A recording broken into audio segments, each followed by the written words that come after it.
नमस्कार मित्रांनो, सह्याद्री विथ महेंद्रमध्ये आपलं स्वागत आहे। चॅनलला सबस्क्राईब करा, व्हिडिओ आवडल्यास लाईक करा आणि आपले विचार कळवण्यासाठी कमेंट करून नक्की कळवा। अहिल्यानगर पूर्वीचा अहमदनगर गाव, अहमदनगर जिल्हा, क्षेत्रफळाच्या दृष्टीने महाराष्ट्रातील सर्वात मोठा जिल्हा आणि आशिया खंडातील पहिला सहकारी साखर कारखाना जो चालू झाला प्रवरानगर येथे, तो अहमदनगर जिल्ह्यात, अहिल्यानगर जिल्ह्यात चालू झाला। तेव्हापासून विखे पाटील, विठ्ठलराव विखे पाटील यांनी सहकार क्षेत्रात पुढाकार घेऊन साखर कारखाना काढला धनंजय गाडगीळ यांच्या मदतीने। आणि तिथून विखे पाटील कुटुंबाचा राजकीय प्रवास, समाजकारणातनं राजकीय प्रवास, ऍक्च्युअली समाजकारणातनं तिथं सुरुवात झाली। त्यानंतर त्यांचे पुत्र विठ्ठलराव विखे पाटलांचे बाळासाहेब विखे पाटील, आपण ज्यांना ओळखतो, खासदारही राहिले ते अहमदनगर दक्षिणचे आणि अहमदनगर जिल्ह्यातल्या शिर्डी लोकसभेचे।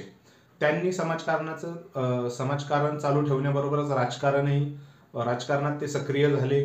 त्यांच्या काळात त्यांनी पूर्ण महाराष्ट्रभर आणि मेनली पाणी, नद्या जोडो प्रकल्पामध्ये खूप चांगलं काम केलं। आणि त्यानंतर राधाकृष्ण विखे पाटील हे 8व्यांदा विधानसभेत गेलेत। त्यांचे पुत्र सुजय विखे एक टर्म खासदार राहिलेले आहेत। सो विखे पाटील घराण्याचा इतिहास राजकारणातला खूप प्रगल्भ राहिलेला आहे। खूप महाराष्ट्राच्या राजकारणातही ते सतत सक्रिय आहे।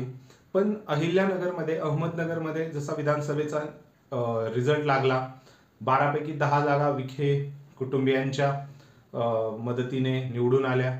बाळासाहेब थोरात, जे काँग्रेसचे ज्येष्ठ नेते होते, त्यांचाही पराभव विखे कुटुंबियांच्या मदतीने झाला। निलेश लंके हेही, यांच्याही पत्नीचा पराभव झाला।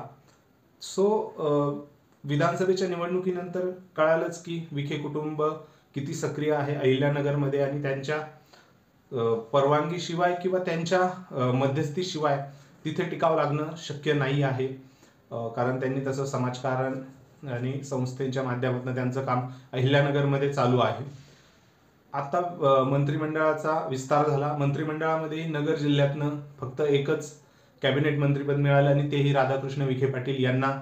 सो नगर जिल्ह्यात विखे पाटील फॅक्टर फक्त आहे आणि तोच आहे, हे याच्यावरनं परत एकदा सिद्ध झालं। कारण मागच्या टर्म्सला तनपुरे असतील किंवा अहमदनगर जिल्ह्यात 2-3 मंत्रीपद असायचे, परंतु यावेळेस पूर्ण चित्र वेगळं आहे। जागा निवडून येऊनही, 10 जागा निवडून येऊनही मंत्रीपद फक्त राधाकृष्ण विखे पाटील यांनाच मिळालेलं आहे। सो कारणही तसंच आहे, कारण ज्यांनी विखे कुटुंबियांना मागच्या 5 वर्षात म्हणजे पाडण्याचा प्रयत्न करण्यात आला किंवा त्यांच्या अस्तित्वाला धक्का देण्याच्या नादात निलेश लंके झालं, बाळासाहेब थोरात झाले, तिकडे शंकरराव गडाख झाले। सो एवढे प्रगल्भ 3-3 मंत्री लेवलची माणसं पडलेली आहेत। सो पुन्हा एकदा असं सिद्ध झालंय की अहिल्यानगरमध्ये फक्त विखे पॅटर्न आहे आणि विखे यांचाच दबदबा तिथे अजूनही कायम आहे।